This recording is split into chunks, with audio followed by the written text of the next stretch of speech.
ಹೊಳೆನರಸೀಪುರ ಪಟ್ಟಣದಲ್ಲಿ ಡಿಸೆಂಬರ್ 13ರ ಶನಿವಾರ ಅದ್ದೂರಿಯ ಶ್ರೀ ಹನುಮೋತ್ಸವ ಅಂಗವಾಗಿ ಶ್ರೀ ಲಕ್ಷ್ಮೀ ನರಸಿಂಹಸ್ವಾಮಿ ದೇವಸ್ಥಾನದ ಮುಂಭಾಗದಲ್ಲಿ ಶ್ರೀಯವರಿಗೆ ಪೂಜೆ ಹಾಗೂ ಉತ್ಸವ ಜೊತೆಗೆ ವಿವಿಧ ಪ್ರಖ್ಯಾತ ಸಾಂಸ್ಕೃತಿಕ ಕಲಾ ತಂಡಗಳಿಂದ ಪಟ್ಟಣದ ಪ್ರಮುಖ ರಸ್ತೆಗಳಲ್ಲಿ ಬೃಹತ್ ಮೆರವಣಿಗೆಯನ್ನು ಆಯೋಜನೆ ಮಾಡಲಾಗಿದೆ ಎಂದು ಶ್ರೀ ಹನುಮೋತ್ಸವ ಆಚರಣಾ ಸೇವಾ ಸಮಿತಿ ಪ್ರಕಟಣೆಯಲ್ಲಿ ತಿಳಿಸಿದೆ.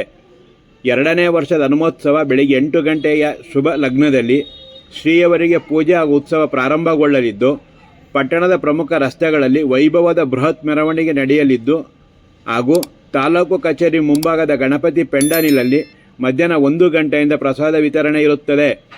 ಶ್ರೀ ಲಕ್ಷ್ಮೀ ನರಸಿಂಹಸ್ವಾಮಿ ದೇವಸ್ಥಾನ ಮುಂಭಾಗದ ವಿಶೇಷ ವೇದಿಕೆಯಲ್ಲಿ ಡಿಸೆಂಬರ್ 13ರ ಶನಿವಾರ ಸಂಜೆ 4 ಗಂಟೆಯಿಂದ ರಾಜ್ಯ ಮಟ್ಟದ ನೃತ್ಯ ಸ್ಪರ್ಧೆ ಏರ್ಪಡಿಸಿದ್ದು, ಪ್ರಥಮ ಬಹುಮಾನ 30,000 ರೂಪಾಯಿಗಳು ಆಕರ್ಷಕ ಟ್ರೋಫಿ, ದ್ವಿತೀಯ ಬಹುಮಾನ 20,000 ರೂಪಾಯಿಗಳು ಜೊತೆಗೆ ಆಕರ್ಷಕ ಟ್ರೋಫಿ, ತೃತೀಯ ಬಹುಮಾನ 10,000 ರೂಪಾಯಿಗಳು ಹಾಗೂ ಆಕರ್ಷಕ ಟ್ರೋಫಿ, 4ನೇ ಬಹುಮಾನ ಆಕರ್ಷಕ ಟ್ರೋಫಿ ನೀಡಲಾಗುತ್ತದೆ.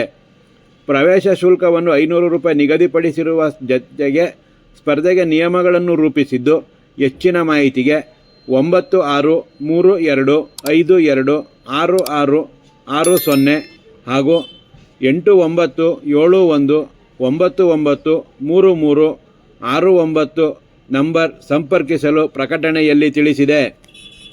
ಡಿಸೆಂಬರ್ 13ರ ಶನಿವಾರ ಆಯೋಜನೆ ಮಾಡಿರುವ ಅದ್ದೂರಿಯ ಶ್ರೀ ಹನುಮೋತ್ಸವ ಅಂಗವಾಗಿ ಮಹಾತ್ಮ ಗಾಂಧಿ ವೃತ್ತ ಹಾಗೂ ನಗರವನ್ನು ಬಂಟಿಂಗ್ಸ್ ಹಾಗೂ ಆಕರ್ಷಕ ವಿದ್ಯುತ್ ದೀಪಗಳಿಂದ ಅದ್ದೂರಿಯಾಗಿ ಸಿಂಗರಿಸಲಾಗುತ್ತಿದೆ.